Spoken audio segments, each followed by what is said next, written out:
Ladies and gentlemen, Charles Bukowski. This is Charles Bukowski. Oh, shoot.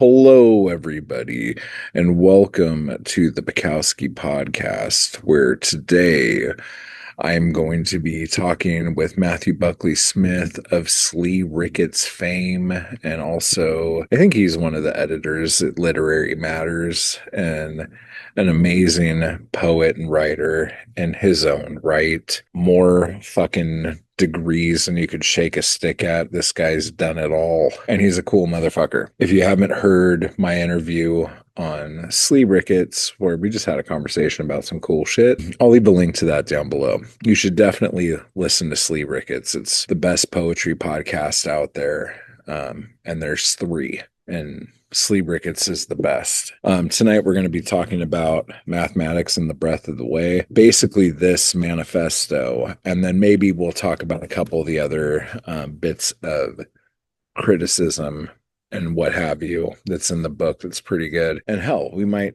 talk about a bunch of other shit too. Bucks is a cool motherfucker, and you guys will like him. And here he is. Amplitude, do you hear me? Okay, let's get started. What the hell? Come on. Hey, man. Hello, how are you doing? I'm doing all right. It was just, I think I found, you mentioned that you were kind of interested in I read one essay in particular, and then you said you were sort of interested in having me look at some of the introductions and criticisms. But the two that I read the first five, and the two that I read felt like they were pretty close to the bone for you. As sort of, I know one of them you've quoted to me in the past. Okay. Where the one about Jory Shaw, where he quotes here, I pulled it up here, the line from Whitman that I think Cameron quoted approvingly, and then you responded disapprovingly. Here, I'll read it. It's a good passage. He says, "Who expects to read anything in a poem? A magazine of poems. Poems are generally slippery things, onion skin things that say things in a rather refined and poetic fashion and then slip away to be forgotten. I can pick up any issue of poetry and the pages are oiled and smooth. The intent is not to disturb and to have as little to do with life as possible. It is no wonder the poets starve. And the editors wail that there is no culture in the land. Even Whitman said, and a poetry magazine long carried it on its cover, to have great poets, we must have great audiences too. Yeah. This is the worst kind of rot. Give us the great poet and the great audience will follow."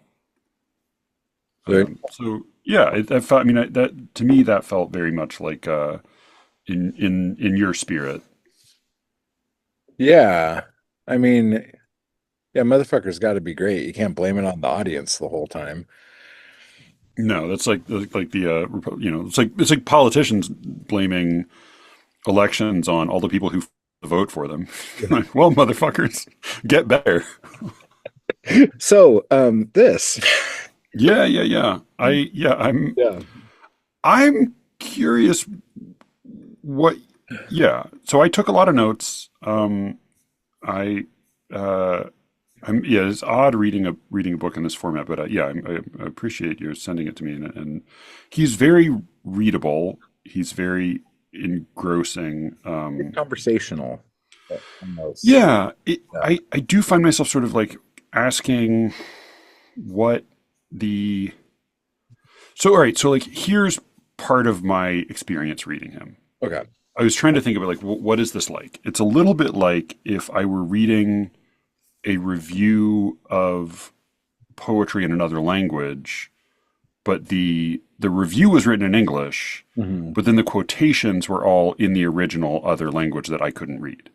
Okay. Because what often happens is he will throw out quotations and say, "Get a load of this," and like whether he's showing me something that he thinks is brilliant or he's showing me something that he thinks is dog shit, I tend to think it's not great. Yeah. And so it's then hard, like I sort of have to use context clues to figure out what are his guiding principles. Like what makes him like something, what makes him like something, what makes him dislike something. Definitely it seems like it's, like naked sentimentality, romanticism, humorlessness, ostentatiously pretty language, for the most part, meter and rhyme. These things tend to be pretty heavy turnoffs for him. Yeah. And he seems to favor what he reads as rawness, honesty, a kind of a, not crude, but an unfiltered, sometimes crass, sometimes just frank, account of life's, less glamorous moments, as well as like lots of like fucking and drinking. Seems like you can't go wrong with those. You read some of the like introductions he wrote then. Yeah. So I read the Mathematics of the Breath and the Way essay, and then I read the first 5 little sections, little pieces from the introduction section. The 2 that stood out the most were the review of Irving Layton, the Canadian poet that he both praises and disparages, and then ends by praising, and then the introduction to Jory Sherman, whom he is clearly buddies with, but also admires sincerely. Yeah. And those 2 gave me maybe the strongest sense of kind of what he's after. Yeah. And what he resists. Mm-hmm. Because it does seem like his mode is shoot from the hip-ism. Mm-hmm. He quotes, he says, in the piece on Irving Layton, he says, "Layton has respect for good workmanship and painful revision. I do not." Okay, all right. And he goes on in ways that I like. Again, like his genius seems to be for riffing. Think of Swinburne's last inglorious years, he asks. This Layton asks, or recall Rilke's decade of painful sterility. I'd rather not, says Bukowski. I'd rather drink a beer. Yeats, I'm told, ran dry for 2 years. No ferment, no poetry, that's the long and short of it. Well, poetry is a dangerous game, no doubt. I lay drunk in the alleys until I was 35, and then I began writing poetry. Now I come inside to get drunk. Layton is properly worried. Reputation is dangerous and phraseology is deadening. They and the fawning ladies with big asses and the professors and the free whiskey ripped Dylan Thomas apart like a cheap toy. A man can go to bed being a carpenter and awaken still a carpenter, but a man can go to bed being a poet and awaken and be nothing at all. It's great. He's a blast to listen to while he's talking, trying to apply that in a sentence that's not this particular sentence gets kind of challenging. Right? Because it feels like finally he just sort of likes stuff or he doesn't, and he doesn't really, it's not that people which is fine. It's not like you should have a scheme that defines your taste, but he seems to be suggesting at times that there is a greater order to what he thinks, and I think I have the most trouble when he just holds. It's the same. Partly it's because I have trouble with social circumstances. Like the worst, the kind of humor I'm worst at getting is the kind of humor that presents an outlandish situation and then presumes that the listener can anticipate the normal human reaction to it. Mm-hmm. And I feel like he does that a fair amount. He holds something up and he says, "What do you think of this number?"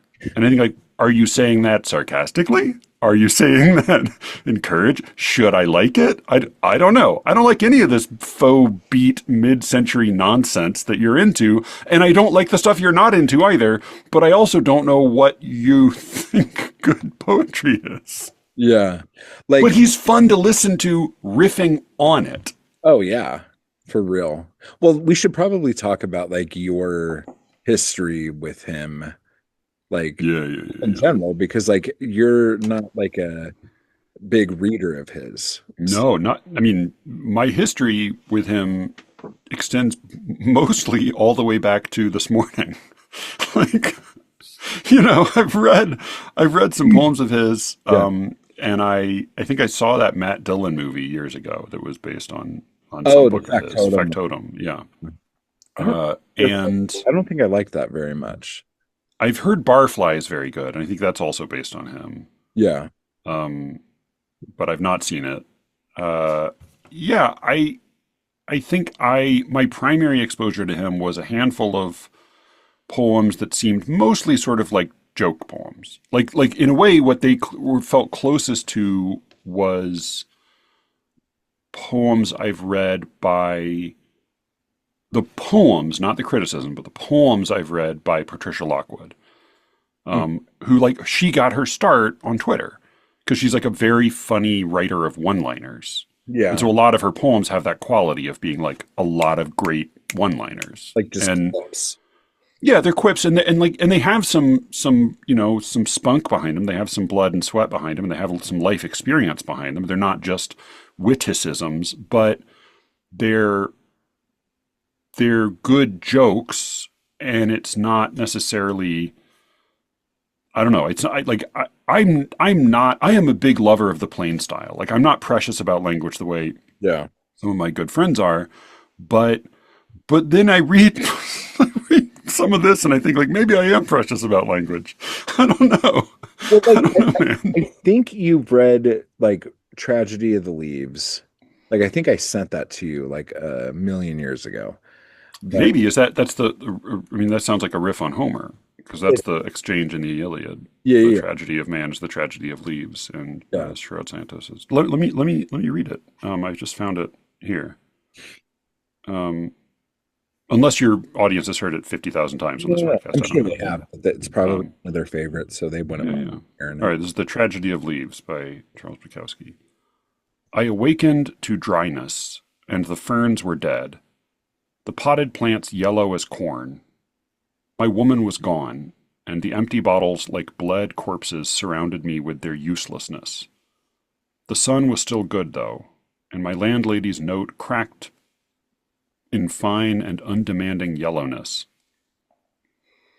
What was needed now was a good comedian, ancient style, a jester with jokes upon absurd pain. Pain is absurd because it exists, nothing more. I shaved carefully with an old razor, the man who had once been young and said to have genius, but that's the tragedy of the leaves, the dead ferns, the dead plants. And I walked into a dark hall where the landlady stood execrating and final, sending me to hell, waving her fat, sweaty arms and screaming for rent because the world had failed us both. Yeah. Yeah, I do. Yeah, I definitely see the charm in that. And I kind of like the, yeah, I mean, that does feel like Everett Maddox is the other poet who feels, I mean, very, very cousin to Bukowski. Literally slept in a dumpster, but wrote quite beautifully. And then it also makes me like the slightly more bookish, nerdy descendant of his, and I think I fell in love with his poems early on, but I think he clearly is stealing a lot from Bukowski, is William Mathews, who was a friend and favorite of my, the asshole who was the head of my writing department. William Mathews, also an asshole, but of a slightly different stripe. Oh, okay. Yeah, I do. Yeah. No, I mean, I think that's got like, and that is the goodness of that poem to me is related to the goodness of your poems, and at least most, like, when I've read your fiction or your essay or your like memoir, there's some other things happening, but with the poems in particular, it seems like when they draw blood, they tend to draw it in roughly the way that poem does. Mm-hmm. I get you. And most, I mean, and mostly when they are, again, I was talking with Ethan and Elijah and Alice about this the other night. Like when we're really at our best as writers, it's not just that we're better than ourselves, but we're better people as well. Yeah. And like he's such a prick in some of these essays. Yeah. And he's so self-aggrandizing and so self-indulgent. Mm-hmm. And that's true to who he is, but when there's a little bit of perspective, when there's a little bit of recognition of other people's humanity and a little bit of compassion beyond just that sort of merciless rendering of the self, it makes for a more moving poem. And I think that's true for your poems as well. There's a lot of anger, there's a lot of strong feeling, but at their best, they step back and they take in the whole species. If you don't mind, probably find Bluebird. Yeah. Too. That might be a nice, because that was when he was a little older, and so he's a little softer. Because, like, again, like the essay that we're kind of focusing on today was written at the height of his assholiness, if that makes any sense. Yeah. He was very popular. He was doing all the things. And Bluebird, I found it. I can read this. Yeah. This is Bluebird. There's a bluebird in my heart that wants to get out, but I'm too tough for him. I stay in there. I'm not going to let anybody see you. There's a bluebird in my heart that wants to get out, but I pour whiskey on him and inhale cigarette smoke. And the whores and the bartenders and the grocery clerks never know that he's in there. There's a bluebird in my heart that wants to get out, but I'm too tough for him, I say. Stay down. Do you want to mess me up? You want to screw up the works? You want to blow my book sales in Europe? There's a bluebird in my heart that wants to get out, but I'm too clever. I only let him out at night sometimes when everybody's asleep. I say, I know that you're there, so don't be sad. Then I put him back, but he's singing a little in there. I haven't quite let him die. And we sleep together like that with our secret pact. And it's nice enough to make a man weep. But I don't weep. Do you? Yeah. So this is a podcast for people who love Charles Bukowski. Yeah. Okay. Good so far. Walking out onto the thin ice, stepping into the cage with the wolves. I entirely relate to this poem, but I think it's too sentimental. Like, I think it's saying, I don't know. I think, like that there's this tender, vulnerable part of us that we have to keep hidden, particularly if we have developed a sort of an identity or we're leaning on a certain idea of masculinity. I mean, that's very familiar and believable, but this feels, I don't know, this feels a little bit pat. I just feel like I'm not discovering anything here.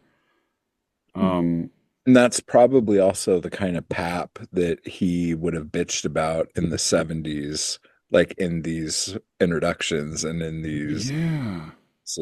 I mean, and that does seem like a lot of the difference between what he likes and what he doesn't like in some of these reviews is how much snarling the poet is doing in order to conceal all of the gushy insides. Yeah. Right. And when there's no snarling, when it's all gushiness overflowing, then he's openly contemptuous of it. But when there's sufficient snarling, when there's sufficient cigarette smoke and cursing and, whores and booze, and then it's sort of, then he can approve of some of the sentiment creeping out. And I guess I just see it slightly differently, but like I see all of it differently, so differently that for me, it's like when I read him, my thought is not, do I agree, or how should I integrate into my own thinking what he's saying? My thought is like, okay, let's just try to figure out what he's about.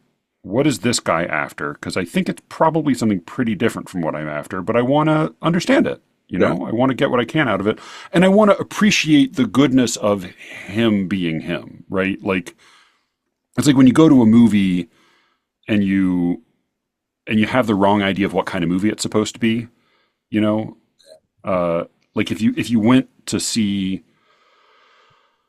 It Follows and you were expecting a romantic comedy, you'd be like very unhappy. You'd be like a very, very unhappy person by the end of it. Similarly, if you're, I think it's like a lot of, when movies like really badly flop, that's often what happens. Night Moves, the great, great Kelly Reichardt, eco-terrorism movie, was billed as a thriller. But it's like, she's like the American Tarkovsky. So it's like an anti-thriller. It's like the opposite of, so if it's just made everybody in the theater unhappy. So I'm trying to appreciate him in his himness. Yeah. The thing about Bukowski, especially during his stuff from the 80s and on, he died in 94.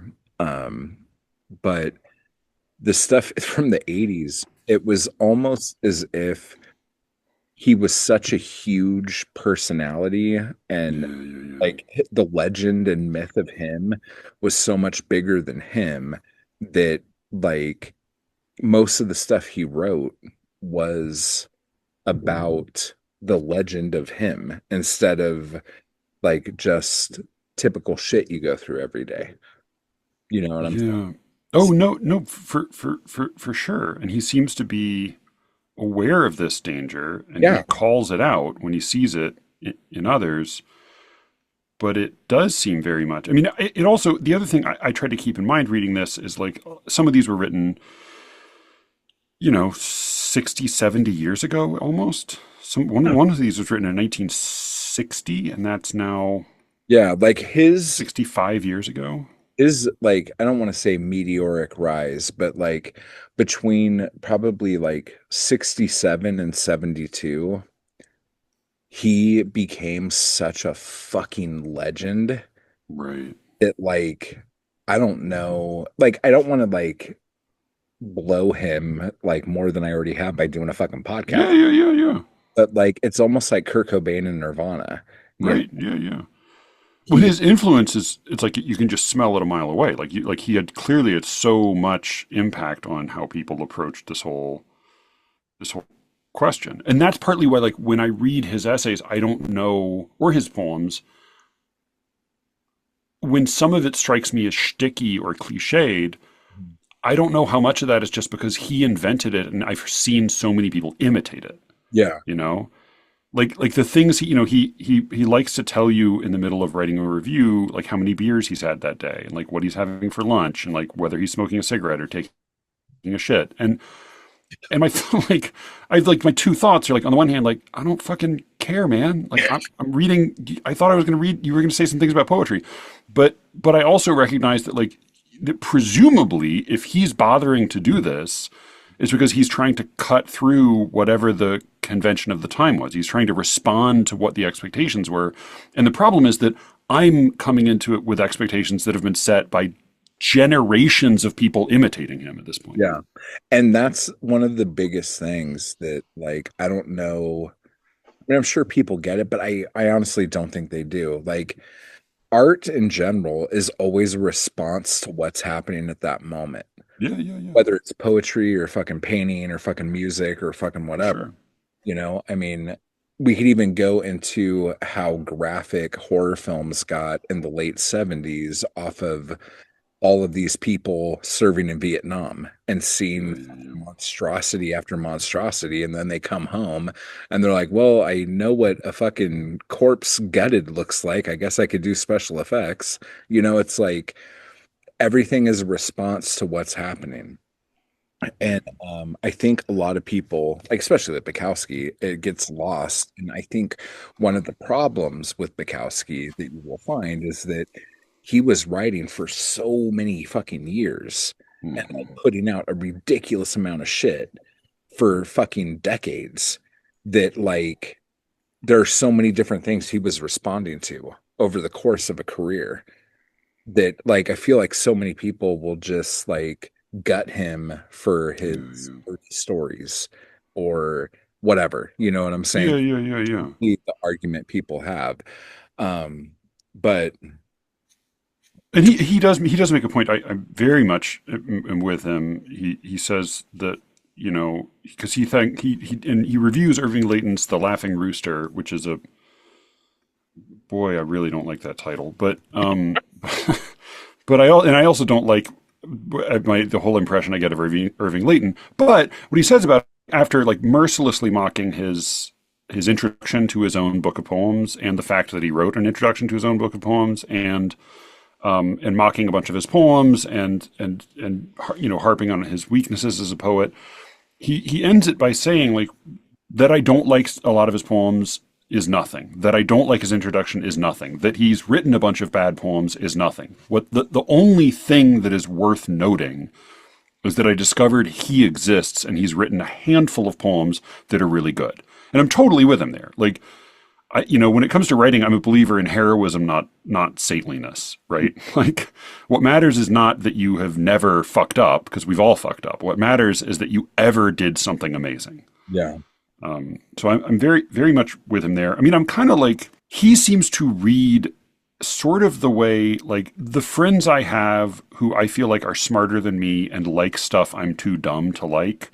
Yeah. He seems to read the way they read, which is a little bit by feel and by ear and not grabbing hold too much of the language as he's going along. He quotes the Socrates, Plato's Ion, which is the conversation between Socrates and this poet Ion, and here the line is, in fact, all the good poets who make epic poems use no art at all, but they are inspired and possessed when they utter all these beautiful poems, and so are the good lyric poets.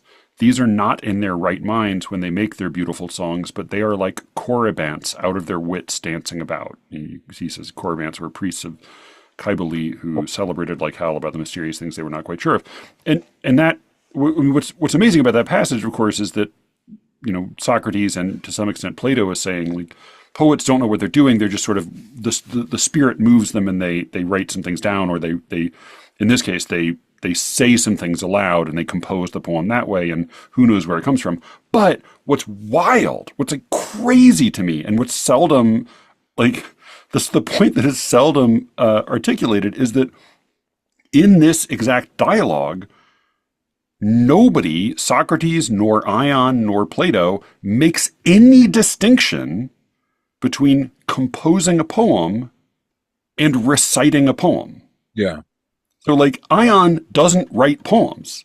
He memorizes Homer and then he recites Homer. And for Socrates, reciting that poem aloud is equal to inventing that poem from scratch. And in an odd way, it feels to me like that's sort of how Bukowski seems to both read and write. Like he's sort of, it's got to be good in the moment. The spirit's got to move me. I've got to feel it in my bones.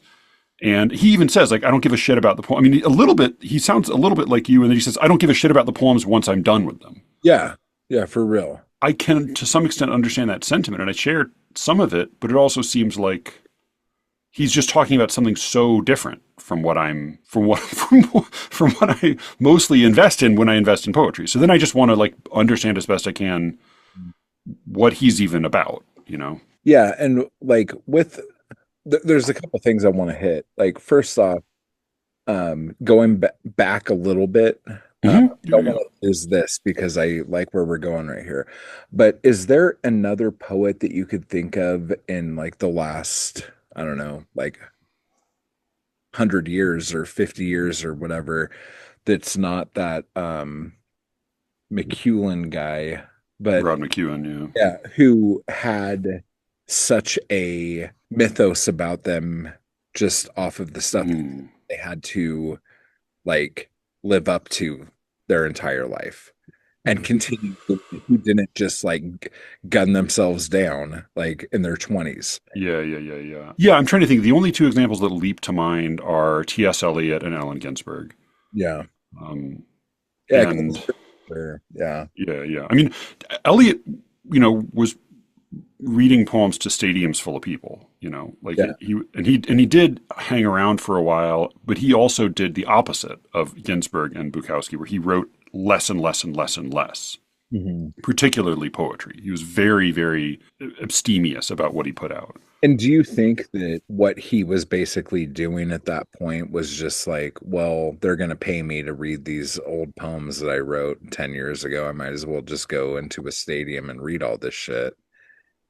Like that was like, Maybe, I don't know. I feel don't like know. you feel like Yeah. he knew, like, oh, putting out new poems isn't going to fucking change anything. I can just like do my whole life just reading Wasteland in front of a ton of people. No, I mean, so he was also very religious, and I think he had a pretty strong sense of his mission and project as a writer. He also wrote plays when he, more in the second half of his career, but I think he really didn't want to publish bad poems. I think he was just very anxious and controlling about what he put out, and and it is. I think it's unfair to give Pound too much credit, but it's also foolish to ignore how much Pound shaped the Wasteland. Yeah, for So real. the two of them working together and not totally knowing what they're doing and not yet having fully established a reputation, were able to kind of hammer something together that then defined a whole century's worth of poetry. Yeah. I think, yeah. And for the most part, like, not well. Like, I think like the Wasteland is amazing, but I think almost all poetry truly inspired by the Wasteland tends to be quite bad. Right? Yeah.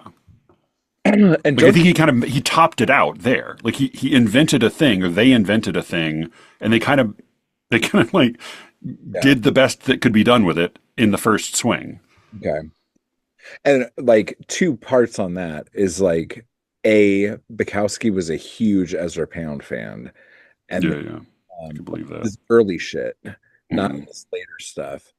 And then there's like a whole thing where, do you know who Sheri Martinelli is? No, he mentions Martinelli in one Yeah. or two of his essays. Yeah.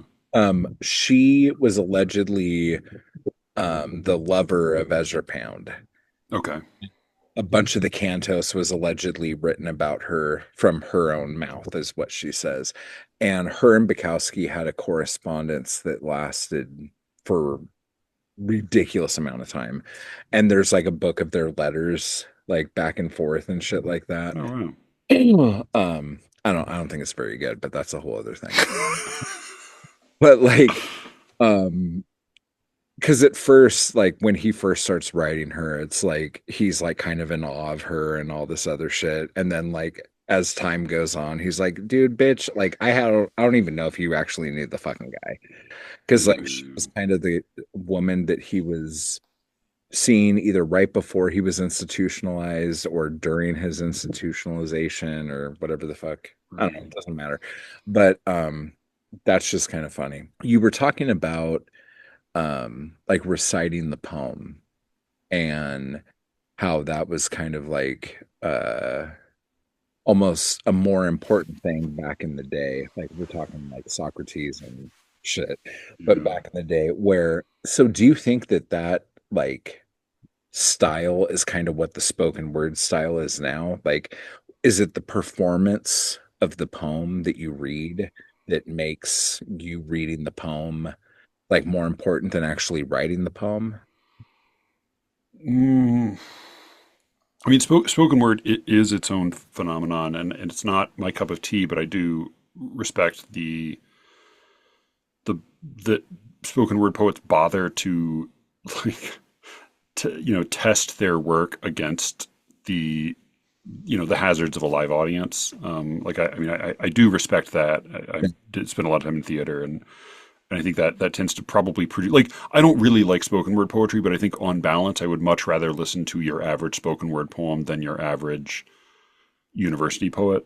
Yeah. No question. Because the university poets aren't even bothering to try to be entertaining at all. Because you read a lot. You go to Yeah, I do. I'm also not a university poet. I mean, I went to university. I've got a couple of MFAs, but I'm not affiliated with any institution other than the little teeny writing school here that just is like fiction for grown-ups who Yeah. I try to give a good reading, and I know some university poets who are good readers. I really try to, my goal is to like, it's what I tell my daughter when she does plays now, and anytime she goes to audition, I say like, nobody ever said, I wish that auditioner had moved more. Nobody ever says, I wish that auditioner had spoken more quietly. Nobody ever says, I wish that auditioner had sped up, right? So like, if you can just speak slowly and loudly and stand still, that's like 9/10 of it right there, like, so I think like that's a lot. It's just like trying to be audible and make it so that the audience can actually hear what the fuck you're saying. I try to pick poems that I think it is at least conceivable that you could hear them in your ear one time through and understand what the fuck is being said. Because I'm really bad at that personally. I'm very bad at listening to poems aloud in one go and really digesting them.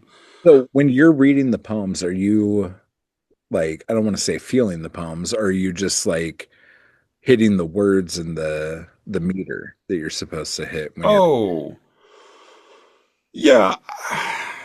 I just try to make them loud. Just try to make them like audible. I mean, I also try to say the sentences in a tone and in a cadence that is consistent with their actual meaning. Yeah. So I have a strong allergy to poetry voice and the upward lilting cadence of, Yeah, you did a whole episode on that. I fucking hate that. So I probably overdo my kind of antagonistic anti-poetry voice reading, and sometimes I'm probably a little bit shouty and a little bit, almost anti-sentimental. But yeah, I did a ton of theater for years and years and years. So for me, I don't really worry very much about feeling the feelings while you're delivering the lines. I just think like if you do enough of it, those are sort of separate concerns. Did you listen to the episode me and Ethan did before this one? No, you know what? I did, because I could. The reason is I couldn't find it because I've been listening to his, but I couldn't find it on Apple. But I'll listen to it on Substack. Okay, because we reviewed a reading that Bukowski did. That's a great idea. The thing about it was like we were talking. Ethan was like, "It's like a fucking wild, crazy." Fucking show. Like it's not even like a poetry reading. And my whole thing was, well, that was the first poetry reading I ever heard. So I thought every poetry reading was supposed to be like that. And then when I started going to poetry readings and I'm like wanting to heckle the poet and fucking like and all this other stuff, and I'm like, this is like boring. Like what the fuck? There's nothing going on here. Yeah. And I kind of am. I mean, but with theater, with movies, with readings, I'm sort of a mind that there can be a lot of different types of things. I mean, I tend to like, I like, as my daughter said, my younger daughter said of her older sister, she said, Josie reads boring books, but you read boringer ones. So like, I like boring movies. I like things that are sort of like people find boring often. But I also think that can be real value in like a real lively, interactive audience. I've been to like crazy hipster poetry readings in Baltimore where, the poet just kept repeating the one-line refrain of her poem over and over again until the whole room was like cheering and chanting. And like, I don't know. It's like, I don't know how that would be on the page, but it was like a lot of fun in person. And I can kind of believe in that. I probably am not, it was funny. I once sent Chris Childers to go do a reading with you and Shaylin Marks in like outside Baltimore. And I kind of knew ahead of time that it would be a little bit crazy and ragged and weird around the edges. But I also knew that like Chris is actually a genius. Is like a brilliant, brilliant translator and a brilliant poet and a good sport. And so I felt like it would be good for him to go to like a kind of a crazy, wild poetry reading. And it would be good for the people there to get a dose of what he has to offer. So I kind of loved it, dude. I'm all for that. I'm for like give me some real blood in your veins. And if you're if you're nerdy and esoteric, that can be great. Really give us what you have to offer. The thing that kills me about so many poetry readings I've been to is that I don't know what the theory is even for the poet. Like I will like, what do you think a person's experience here is going to be? Like if let's say somebody were to have a great time at this reading, what would that even look like? You were mumbling, you were looking down at the page, you didn't say anything aloud. Like did you think these poems were really catchy? Did you think they were funny? Did you think they were moving? Did you think they sounded pretty? Did you think anything? Or did you just understand that this was a sort of a religious ritual you were supposed to fulfill, and you got up there and you did it because somebody asked you to? And like, this is what one does at a poetry reading. Like, because it doesn't seem like you gave the slightest shit about the audience's experience. So as long as you were giving a shit about the audience's experience, like, I don't care if you have like a bow tie and a, pocket protector, or you're wearing like a motorcycle club cut, whatever you're doing, just do it in such a way that you are actually trying to give the audience a good time, Did you in Mathematics and the Breath of the Way, there's that line where he says the way you can tell a minor poet is when they throw a party for themselves every time it comes out. Yeah. Oh I mean, it's this, yeah. Oh, by the way, if you want to get one angle on a minor writer, it is one who throws a party or gets one thrown for him when his book comes out. So, like, I mean, that's it. That is the other thing that like I was thinking about reading this. It was like, I don't know how much. I mean, when he's being asked to write introductions for books, I'm assuming at that point he's pretty well known. But like a lot of this is collected prose, and so, in some cases, I don't know if he's just like writing this with the understanding that like 3 friends are going to read it, or he's writing it, or like he's just been doing the same shit all along, and at some point people got excited about it, but he hasn't changed because he's staying true to his own mode of writing. And so if I'm going to whine at him later about saying, like, why do I need to hear how many beers you've had today? His response might be like, I've been doing the thing I've been doing since there was nobody else in the room. And like the fact that there are now 10,000 people in the room means fuck all to me. So go fuck yourself. Yeah. And the funny thing is, like, most of the criticism in the book and like even the introductions for that matter, of where he's writing the introductions and shit like that. He even says in one of the things, he's like, what? There's like 200 copies of this thing coming out. Who fucking gives a shit? Like, oh, like what? Like you're going to be famous because 200 people, if you're lucky, fucking read your shit. Great. Fantastic. But his whole thing is like, if these motherfuckers are going to pay me to fucking do this, I'm just going to fucking keep doing it because like I still got to fucking pay my rent and go to the fucking track. Yeah. And that, what he does remind me of is he reminds me in these essays of Stephen King in his writing on writing. He was also like working class, writing to make rent, as it's like whenever they had an appliance broke, his wife would say like, all right, time to make up another monster.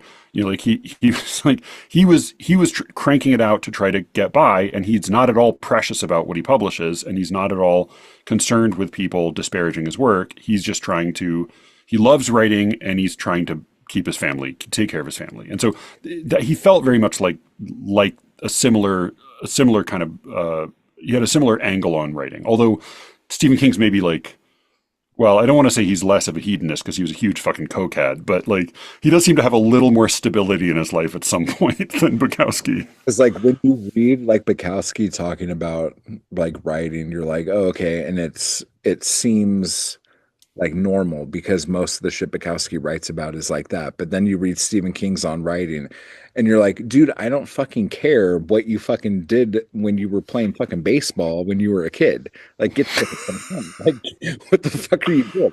It's such a weird like juxtaposition, I guess, like between the two of them. Because when you read Stephen King talking about his life with writing and shit like that, it doesn't have the same, I don't want to say allure, that's not the word, but like the same feel, because like when Bukowski's talking about writing, he's still talking about the same shit he talks about in the shit he writes. And it might just be because Stephen King doesn't write Yeah. it.